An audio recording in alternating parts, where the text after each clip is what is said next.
Okay guys, welcome back to my review for FIFA 96 for Sega Saturn. Hopefully before this video you've watched part 1, which we went over the early part of this video where the boot up screen. You also saw the virtual stadium for the first time, which EA implemented into this game, and also the Megadrive gameplay. So really this is the first game that EA actually did sort of a proper 3D view for. They've redesigned this whole game to release it for the Sega Saturn. This game was unbelievably popular when it first came out. In my school especially, there was literally every kid that had a Sega Saturn was raving about this game when it first came out. And I made a comment about this is the first proper 3D game that EA did. I'm not forgetting, by the way, FIFA International for the 3DO. The 3DO version of that game, you compare it against this, it's not even similar in the slightest. For one, I mean, the stadium, you can see different things all around the stadium. The 3DO version was pretty good for the day, but this version certainly, it just looked completely different to anything else that was out in the market. Nice back heel. Confident goalkeeping. Now, just a moment ago I was saying about games that were out at the time for all systems.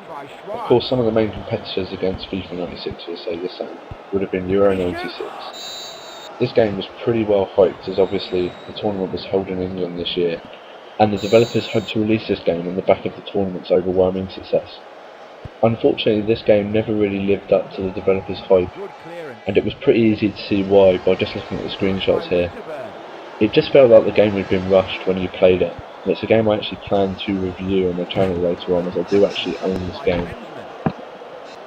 Funny story about Euro 96 actually, one of my friends in school at the time had a copy of Euro 96 for Sega Saturn, and he had it for about 3 months, and I actually do notice for a fact that he didn't actually ever score a goal on it. And he played it quite a lot, and we used to play it quite a lot when we went around there. And I've got to admit, from memory, I don't think I ever scored on it, so that just shows how hard the game was just on its easiest level. But one game that was released for the N64 only would live up to the hype of the developers and also push FIFA. This game is ISS 64.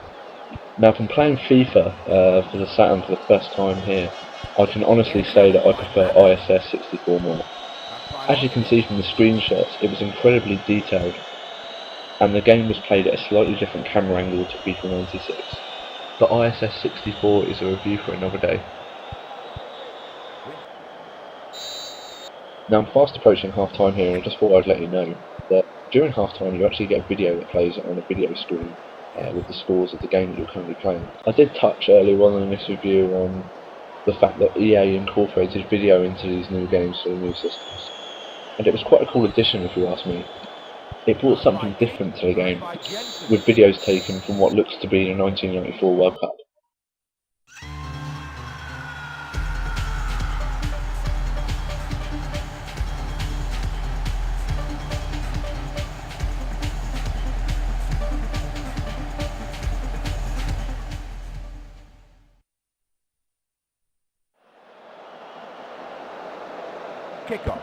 These videos are pretty common in this game and would appear at most intervals, like half time and full time.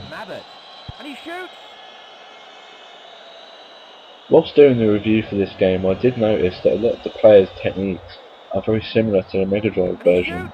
If you look close, in particular, the way that the players run, it's very similar to the Megadrive version. It's almost like EA didn't want to go too in depth, as they were planning to again totally redesign this game for the 1997 version. Now, you've probably already noticed in the background of my review here that there was actually commentary in this game. There wasn't a huge amount, but it went through players' names and basically went through the game as you were, had shots saved and made passes, and it actually kept up with play pretty well, which is something that even modern day games struggle to do.